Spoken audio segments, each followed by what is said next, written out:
Sir just ಕ್ಯೂರಿಯಸಿ ಕೇಳ್ತಾ ಇದ್ದೀನಿ, ಸಿದ್ದರಾಮಯ್ಯನವರು ಮೊನ್ನೆ ನಾನೇ 5 ವರ್ಷ ಚೀಫ್ ಮಿನಿಸ್ಟರ್ ಅಂತ ಹೇಳಿದ್ದಾರೆ.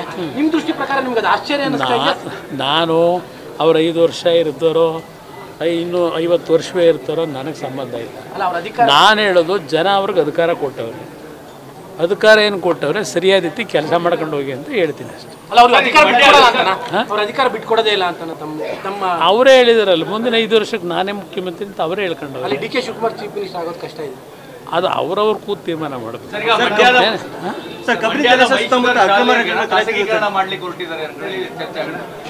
ಅಲ್ಲಿ ಕೋಟ್ಯಾಂತರ ರೂಪಾಯಿ ಬೆಲೆ ಬಾಳ್ತಕ್ಕಂಥ ಮೈಸೂಗರ್ ನಾಯಕತ್ವದಲ್ಲಿರ್ತಕ್ಕಂಥ ಮೈಸೂರಿಗೆ ಸೇರಿರ್ತಕ್ಕಂಥ ಭೂಮಿ, ಅಲ್ಲೇನು ಶಿಕ್ಷಣ ಕ್ಷೇತ್ರದಲ್ಲಿ ಶಾಲೆ ನಡೆಸ್ತಾ ಇದ್ದಾರೆ, ಅದನ್ನೇನೋ ಪ್ರೈವೇಟಿಗೆ ಕೂಡ ಕೊಟ್ಟವ್ರೆ ತಿರುವೆ ಪ್ರೈಸ್ಗೆ. ಕಾನೂನು ಇವರೆಲ್ಲ ಗಾಳಿಗೆ ತೂರಿ ಯಾರನ್ನು ಕೂತು ಚರ್ಚೆಗೆ ಕರೀದೆ ಅವ್ರಿಗೆ ಬೇಕಾದಂಥವ್ರಿಗೆ ಮಾರಾಟ ಮಾಡಲಿಕ್ಕೆ ಕೊಟ್ಟು ಒಂದೊಂದೇ ಈಗ ಮೈಸೂರಿನಲ್ಲಿ ಏನೇನಿದೆ ಆಸ್ತಿ ಮಾರಾಟ ಮಾಡ್ಕೊಂಡು ಹೊರಟವ್ರೆ. ಆ ಭೂಮಿ ಇವತ್ತು ಪ್ರಮುಖ ರಸ್ತೆಯಲ್ಲಿ ಇರ್ತಕ್ಕಂಥದ್ದು ಏನಿದೆ, ಅವನು ಸ್ಕೂಲಿಗೆ ನಡೆಸ್ತೀನಿ ಅಂತ ತಗೊಂಡು ಸ್ಕೂಲ್ ನಡೆಸ್ತಾನ, ಅವನು ವ್ಯವಹಾರಕ್ಕೆ ವಾಣಿಜ್ಯ ವ್ಯವಹಾರಗಳಿಗೆ ಉಪಯೋಗ ಮಾಡ್ಕೊತಾನೆ ಅಷ್ಟೇ. ಸರ್ ಪ್ರಿಯಾಂಕಾ ಖರ್ಗೆ ಅವರು ಮತ್ತೆ ಹೇಳಿದ್ದಾರೆ RSSನ ನಾವು ಅಧಿಕಾರಕ್ಕೆ ಬಂದರೆ ನಿಷೇಧ ಮಾಡ್ತೇವೆ.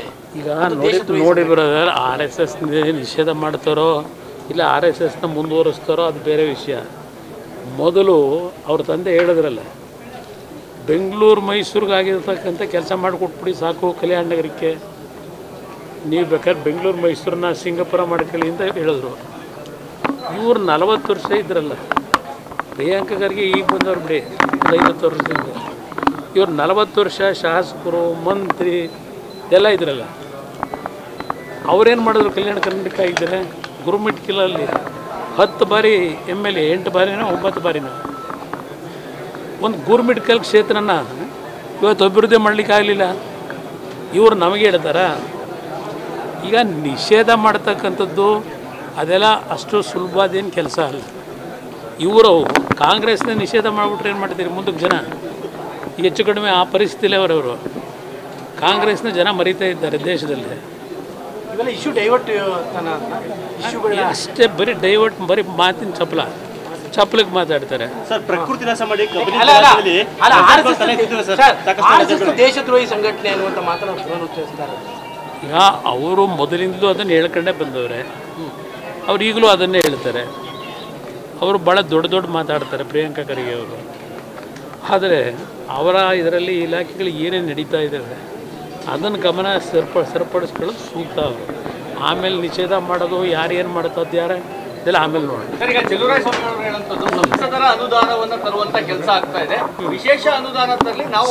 ಸಂಸದರ ಅನುದಾನ ತರಬೇಕಾಗಿಲ್ಲ, ವರ್ಷಕ್ಕೆ 1 ಬಾರಿ 5 ಕೋಟಿ ಕೊಡ್ತಾರೆ ಎಲ್ಲರಿಗೂ, ಎಲ್ಲ ಸಂಸದ ಸದಸ್ಯರಿಗೂ ಕೊಡ್ತಾರೆ.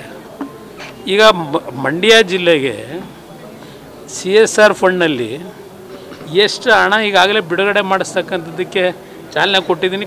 ವಿಷಯ ಗೊತ್ತಿದ್ರೆ ಮಾತಾಡಲಿ. ಕುಮಾರಸ್ವಾಮಿನೇ ಬೇಕಾ ಅಂತ ನಿಮಿಷ ಸಂಸತ್ ಸದಸ್ಯರ ಹಣ ನಾನು ಹೇಳ್ತಾನೆ ಇಲ್ಲ. ನಾನು ನನ್ನ ಇಲಾಖೆಯಲ್ಲಿ ದೇಶದಲ್ಲಿ ಏನು ಕೆಲಸ ಮಾಡಬೇಕು ಅದನ್ನು ಭಾಳ ಪರಿಣಾಮಕಾರಿಯಾಗಿ ನನ್ನ ಡ್ಯೂಟಿ ಮಾಡ್ತಾ ಇದ್ದೇನೆ. ಈಗ ಮೊನ್ನೆ ದುಬೈಗೆ ಹೋದೆ.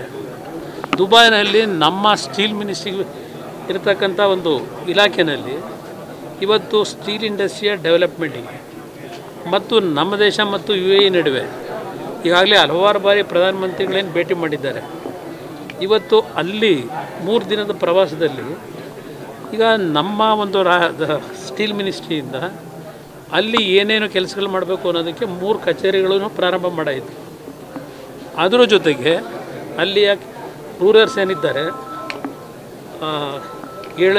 7 ಜನ, ಆ ರೂಲರ್ಸ್ಗಳು ಸಹ ಅಲ್ಲಿ ಏನೇನು ನಮ್ಮಿಂದ ಒಂದು ಸಹಕಾರ ಬೇಕು ಅಂತಕ್ಕಂಥ ಎಲ್ಲ ಡೀಟೇಲ್ ಮಾತನಾಡಿದ್ದಾರೆ.